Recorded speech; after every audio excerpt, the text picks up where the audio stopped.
Shalom Bapak Ibu Saudara yang dikasihi Tuhan. Hari ini kita akan terus melanjutkan pembacaan firman Tuhan, dan kita akan bersama-sama nanti merenungkan firman yang akan kita baca. Sebelum kita merenungkan firman yang akan kita baca, saya mengajak kita semua untuk berdoa. Mari kita berdoa. Tuhan Yesus, kami mengucap syukur untuk hari ini. Kembali kami datang kepadamu Tuhan, kami terus memohon kepada Tuhan, kiranya setiap hari Tuhan terus menambah-nambahkan hikmat marifat atas kami, untuk kami boleh mengerti setiap firman-Mu yang kami baca, firman-Mu yang kami renungkan, supaya kami benar-benar memahami ya Tuhan, apa maksud dari setiap firman Tuhan yang kami baca. Tuhan, kami mohon pimpinan dan penyertaan-Mu turun atas kami. Dan dari awal sampai dengan akhir renungan hari ini Tuhan, kami mau serahkan di dalam tangan-Mu. Di dalam nama-Mu kami sudah berdoa dan mengucap syukur. Haleluya. Amin. Puji Tuhan. Firman Tuhan hari ini terambil dari Matius pasal yang ke-20, ayat yang ke-20 sampai dengan ayat yang ke-28. Permintaan ibu Yakobus dan Yohanes bukan memerintah melainkan melayani. Maka datanglah ibu anak-anak Zebedeus serta anak-anaknya itu kepada Yesus, lalu sujud di hadapannya untuk meminta sesuatu kepadanya. Kata Yesus, "Apa yang kau kehendaki?" Jawabnya, "Berilah perintah supaya kedua anakku ini boleh duduk kelak di dalam kerajaan-Mu, yang seorang di sebelah kananmu dan yang seorang lagi di sebelah kirimu." Tetapi Yesus menjawab, katanya, "Kamu tidak tahu apa yang kamu minta. Dapatkah kamu meminum cawan yang harus kuminum?" Kata mereka kepadanya, "Kami dapat." Yesus berkata kepada mereka, "Cawanku memang akan kamu minum, tetapi hal duduk di sebelah kananku atau di sebelah kiriku, aku tidak berhak memberikannya. Itu akan diberikan kepada orang-orang bagi siapa Bapakku telah menyediakan." Mendengar itu marahlah ke-10 murid yang lain kepada kedua saudara itu. Tetapi Yesus memanggil mereka lalu berkata, "Kamu tahu bahwa pemerintah-pemerintah bangsa-bangsa memerintah rakyatnya dengan tangan besi, dan pembesar-pembesar menjalankan kuasanya dengan keras atas mereka. Tidakkah demikian di antara kamu? Barang siapa ingin menjadi besar di antara kamu, hendaklah ia menjadi pelayanmu. Dan barang siapa ingin menjadi terkemuka di antara kamu, hendaklah ia menjadi hambamu. Sama seperti Anak Manusia datang bukan untuk dilayani, melainkan untuk melayani dan untuk memberikan nyawanya menjadi tebusan bagi banyak orang." Puji nama Tuhan.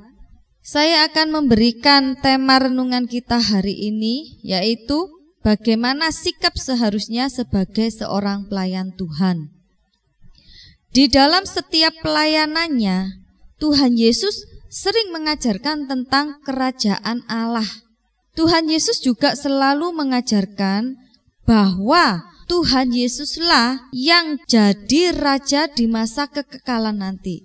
Dan di tempat itu juga akan tinggal orang-orang percaya yang selalu melakukan kehendak Tuhan dengan patuh dan taat. Rupanya maksud Tuhan Yesus ini disalah mengerti oleh para muridnya. Mereka berpikir bahwa kerajaan yang dimaksud Tuhan Yesus itu adalah kerajaan yang ada dalam hidup manusia, seperti yang mereka lihat saat itu. Jadi mereka mengartikan kerajaan Allah itu sebagai kerajaan yang ada di antara manusia. Misalnya seperti kerajaan Romawi dan lain sebagainya. Karena murid-murid ini sudah salah mengerti dan memahami maksud dari pengajaran Tuhan Yesus tentang kerajaan kekal, makanya Yakobus dan Yohanes, mereka ini anak-anak Zebedeus, mereka terang-terangan meminta pada Yesus agar diberikan posisi khusus kepada mereka. Sampai-sampai Yakobus dan Yohanes ini meminta bantuan ibu mereka untuk memintakan posisi langsung kepada Tuhan Yesus. Jadi mereka ini memanfaatkan hubungan dengan Tuhan Yesus karena ibu mereka ini juga masih persaudaraan dengan Tuhan Yesus. Nah, dari perikop ini sebenarnya kita bisa belajar bagaimana seharusnya kita itu bersikap sebagai seorang pelayan Tuhan. Yang pertama, tidak bersikap egois. Ayat yang ke-20 sampai dengan 21 menjelaskan bahwa Yakobus dan Yohanes, anak-anak Zebedeus ini, meminta bantuan ibu mereka untuk memintakan posisi supaya anak-anaknya kelak boleh duduk di kerajaan Tuhan. Yang satu di kiri dan yang satu di kanannya Tuhan. Nah, permintaan ini menunjukkan sikap yang egois. Seorang yang egois itu seringkali lupa di mana dan dengan siapakah dia berada. Mereka lupa dengan posisi mereka. Yakobus dan Yohanes ini sangat berhasrat ingin menjadi orang penting di dalam kerajaan Tuhan nanti. Tetapi mereka tidak berani berbicara atau meminta langsung pada Tuhan. Makanya mereka berdua meminta bantuan ibu mereka untuk menghadap Tuhan Yesus, karena mungkin pikir mereka, karena ibu mereka masih bersaudaraan dengan Tuhan Yesus, pasti keinginan mereka akan terkabulkan. Nah, menanggapi pikiran kedua murid Tuhan Yesus ini, kita lihat respon dari Tuhan Yesus. Sekalipun pada saat itu Tuhan Yesus tahu maksud dan tujuan dari kedatangan Yakobus, Yohanes dan ibu mereka, tetapi Tuhan Yesus tidak marah. Bahkan dengan sabar Tuhan Yesus menerima mereka. Tuhan Yesus juga sempat bertanya pada mereka, apa yang kamu kehendaki? Kalau kita baca ayat yang ke-21, jelas bahwa Yakobus, Yohanes dan ibu mereka membayangkan bahwa kerajaan yang dimaksud oleh Tuhan adalah kerajaan dunia, di mana di dalamnya juga ada mahkota. Bagi dunia, mahkota itu sebenarnya menandakan posisi penting, posisi terhormat, posisi yang mulia dari seorang raja. Semuanya itu menandakan bahwa raja ini punya kuasa. Mereka punya hak penuh untuk memimpin orang-orang yang ada di bawahnya.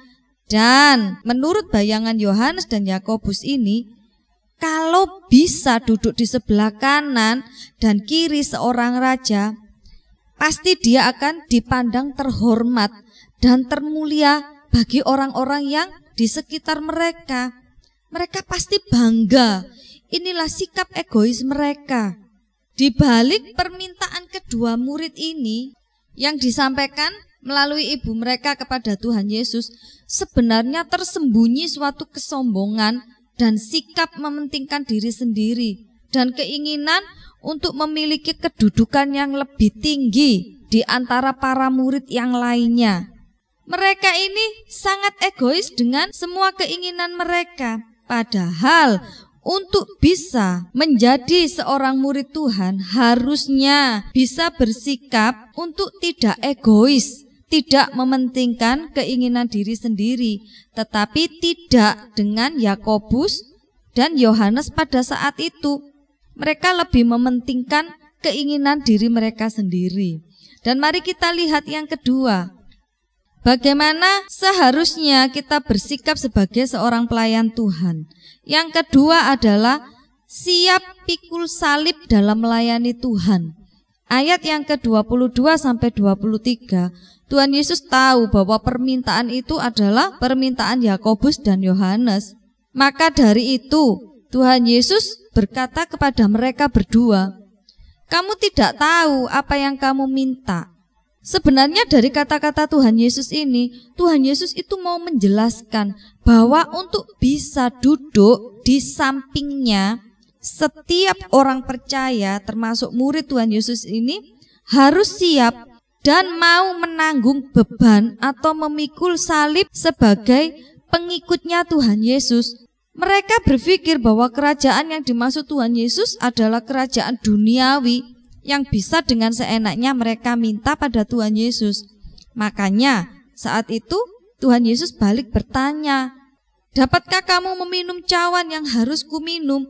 Ketika mereka mendengar pertanyaan Tuhan Yesus, spontan mereka menjawab, kami dapat. Nah, atas jawaban itu Tuhan Yesus menegur mereka. Tuhan Yesus mengingatkan mereka bahwa cawan yang dimaksud Tuhan Yesus itu adalah tantangan yang harus dihadapi untuk jadi pengikut Tuhan yang sejati. Dari setiap jawaban Tuhan Yesus yang diberikan kepada mereka, sebenarnya Tuhan Yesus mau menekankan kepada mereka supaya kedua murid ini, yaitu Yakobus dan Yohanes, tidak fokus pada apa yang akan mereka peroleh ketika mereka melayani Tuhan. Tetapi Tuhan Yesus mau supaya mereka itu mengerjakan apa yang akan jadi bagian mereka. Dan mereka mau tidak mau harus siap menerima konsekuensi dari apa yang akan mereka kerjakan dalam pelayanan mereka ini. Jika kita lihat di ayat yang ke-23, Tuhan Yesus pasti memberikan upah di surga. Di situ tertulis itu akan diberikan kepada orang-orang bagi siapa Bapakku telah menyediakannya. Jelas tanpa meminta, sebenarnya apa yang kita kerjakan itu semua diperhitungkan oleh Tuhan. Tetapi untuk memperoleh semuanya itu sebagai orang percaya, entah kita ataupun murid-murid Tuhan Yesus, kita mau belajar menghidupi panggilan pelayanan kita. Menjadi pelayan Tuhan itu bukan bicara tentang apa yang akan kita dapat dari pelayanan, tetapi pelayanan itu berbicara tentang apa yang harus kita tanggung dalam pelayanan yang sedang kita kerjakan, dan apa yang harus kita kerjakan dalam pelayanan itu sehingga nama Tuhan akan dipermuliakan. Termasuk kita harus berani memikul salib atau berani menghadapi setiap kesulitan yang Tuhan izinkan terjadi dalam pelayanan kita. Jadi Bapak Ibu yang dikasihi Tuhan, sikap yang kedua supaya kita bisa untuk menjadi pelayan Tuhan, kita harus siap untuk pikul salib dalam melayani Tuhan. Dan yang ketiga, sikap apa yang harus kita miliki untuk kita bisa melayani Tuhan, yaitu rendah hati dan mau mengutamakan kepentingan bersama. Ayat yang ke-24 sampai ke-28 itu menjelaskan bagaimana respon para murid yang lain saat mereka mendengar permintaan Ibu Yohanes dan Yakobus. Saya membayangkan mereka pasti gemas gitu, karena mereka marah kepada kedua orang itu. Kenapa mereka sampai begitu marah? Menurut ke-10 murid-murid yang lain, permintaan Yakobus dan Yohanes ini menunjukkan sikapnya yang egois dan lebih mementingkan diri sendiri. Padahal sebagai seorang pelayan Tuhan, harusnya kita memiliki sikap yang rendah hati dan mengutamakan kepentingan bersama. Melihat ini semua, Tuhan Yesus segera meredakan keributan itu dengan memberikan gambaran tentang siapa sebenarnya orang besar di dunia dengan orang besar yang dimaksud, yaitu orang besar yang di sorga. Kalau di dunia, orang besar itu adalah orang yang memiliki kekuasaan atau jabatan tinggi. Dengan kekuasaan dan jabatan tingginya, mereka itu berhak untuk memimpin. Mungkin juga mereka bisa menindas orang-orang yang di bawahnya. Sedangkan yang dimaksud oleh Tuhan menjadi orang yang besar dalam kerajaan Allah adalah setiap orang percaya yang mampu merendahkan dirinya di hadapan sesama, merendahkan hati mereka dalam melayani sesama. Itulah sikap orang-orang yang hidup di dalam kerajaan Allah. Mereka tidak egois, mereka tidak mementingkan diri mereka sendiri, tetapi mereka mengutamakan kepentingan bersama, dan mereka selalu bersikap rendah hati. Bapak Ibu Saudara yang dikasihi Tuhan, Tuhan yang akan meninggikan setiap orang yang rendah hati. Tidak usah khawatir. Kalau rendah hati, nanti jangan-jangan saya direndahkan oleh mereka, saya dianggap sebelah mata oleh mereka. Jangan pernah khawatir tentang hal itu. Menurut saya, orang yang ditinggikan adalah orang yang mengutamakan kepentingan dan kebutuhan bersama, bukan kebutuhan pribadi. Justru orang yang cenderung untuk mementingkan dirinya sendiri atau meninggikan dirinya sendiri, suatu saat orang itu akan direndahkan. Bapak Ibu Saudara dikasih Tuhan, untuk menjadi besar memang harus bersedia dan taat untuk menderita bagi Kristus, atau bersedia untuk memikul salib ketika melayani Tuhan. Berbicara tentang pikul salib bukan berarti hidup orang percaya adalah hidup yang menderita. Jadi hidupnya menderita terus, sengsara terus, bahkan hidup tanpa kemenangan. Bukan itu yang dimaksud dengan pikul salib. Tetapi pikul salib adalah hidup yang siap untuk menderita dan menanggung beban dalam mempertahankan iman percaya kita kepada Tuhan, dan siap untuk menanggung beban dalam melayani Tuhan. Apapun resikonya, kita siap untuk pikul salib. Percaya saja, Tuhan akan mengaruniakan berkat-berkat yang luar biasa kepada kita. Orang yang ikut Tuhan hanya karena mengejar berkat-Nya, suatu saat akan kecewa dan akan kehilangan segala-galanya. Mereka akan mudah kecewa, mereka akan mudah rapuh, iman mereka mudah goyah. Tetapi ketika kita mengikut Tuhan, karena kita mengasihi Tuhan, maka kita akan dikuatkan. Orang yang siap menderita dalam melayani, mereka akan melihat kemenangan dan kemuliaan Allah yang terus menjadi bagian dalam hidupnya. Mereka akan terus mengalami pembelaan dan penyertaan Tuhan. Jadi Bapak Ibu Saudara yang dikasihi Tuhan, pertanyaannya buat kita, siap enggak kita untuk pikul salib dalam melayani? Mungkin Tuhan izinkan gesekan terjadi dalam hidup kita. Ketika kita melayani, mungkin kita dicaci, mungkin kita diolok-olok. Siap tidak? Sebagai pelayan Tuhan, sebagai orang yang melayani Tuhan, siap tidak siap, itu memang harus kita kerjakan bagian kita, yaitu pikul salib Tuhan. Jadi Bapak Ibu Saudara yang dikasihi Tuhan, yang bisa kita buat perenungan hari ini melalui bacaan nats yang kita baca ini, yang pertama, kita tidak boleh egois. Yang kedua, kita harus siap pikul salib dalam pelayanan kita jika itu Tuhan izinkan terjadi. Dan yang ketiga, kita harus tetap memiliki kerendahan hati.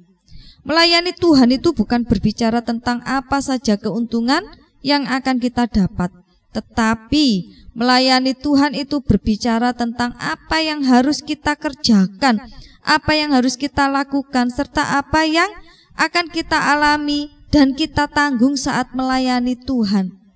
Kita harus siap dengan semua konsekuensi yang akan terjadi. Percayalah, di dalam keadaan apapun, penyertaan Tuhan akan terus disempurnakan atas hidup kita.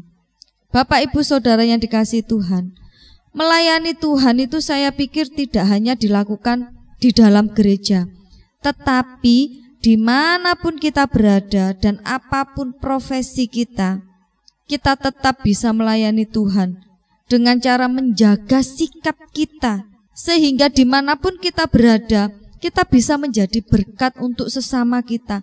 Kita bisa menjadi teladan untuk mereka, sehingga nama Tuhan boleh dipermuliakan melalui hidup kita.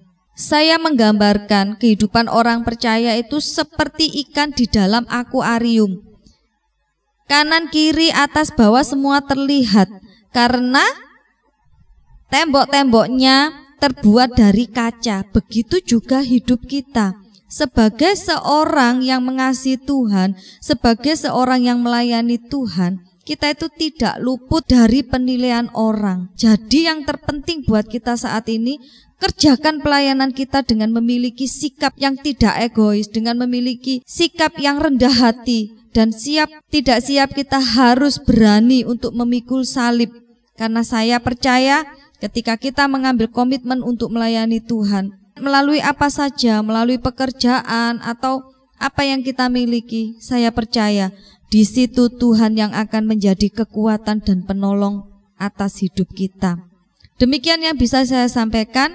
Kiranya Tuhan Yesus memberkati kita semua, dan saya percaya setiap orang yang berkomitmen untuk melayani Tuhan, mereka akan terus mengalami penyertaan Tuhan di sepanjang musim hidup mereka. Mari kita berdoa. Tuhan, kami mengucap syukur untuk hari ini. Ajarkan kami ketika kami melayani Engkau Tuhan, kami tetap memiliki sikap yang rendah hati. Kami tetap Tuhan memiliki sikap yang tidak egois. Dan terlebih Tuhan, kami boleh siap jika Tuhan izinkan semuanya itu terjadi. Kami percaya Engkau Tuhan yang akan menjadi sumber kekuatan buat kami untuk melalui hari-hari kami dalam melayani Engkau. Terima kasih Tuhan untuk hari ini. Diberkatilah setiap kami dengan sukacita yang berlimpah. Diberkatilah setiap kami dengan damai sejahtera yang turunnya dari Engkau Tuhan. Diberkatilah setiap kami dengan berkat rohani. Hidup rohani kami sehat, dan kehidupan fisik kami juga diberkati oleh Tuhan. Diberkatilah setiap kami Tuhan dengan segala ucapan syukur kami, karena kami tahu, karena kami percaya Engkau turut bekerja di dalam setiap perkara-perkara yang kami hadapi saat ini. Engkau tidak pernah meninggalkan kami sendiri, tetapi penyertaan-Mu semakin Engkau sempurnakan atas hidup kami. Profesi apapun yang saat ini sedang kami jalani, kami rindu Tuhan. Melalui semua yang kami miliki, melalui talenta karunia yang Tuhan berikan bagi kami rindu Engkau pakai kami untuk kami dapat menjadi alat bagi kemuliaan nama-Mu.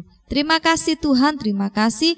Di dalam nama-Mu kami sudah berdoa dan mengucap syukur. Haleluya, amin. Tuhan Yesus memberkati kita semua.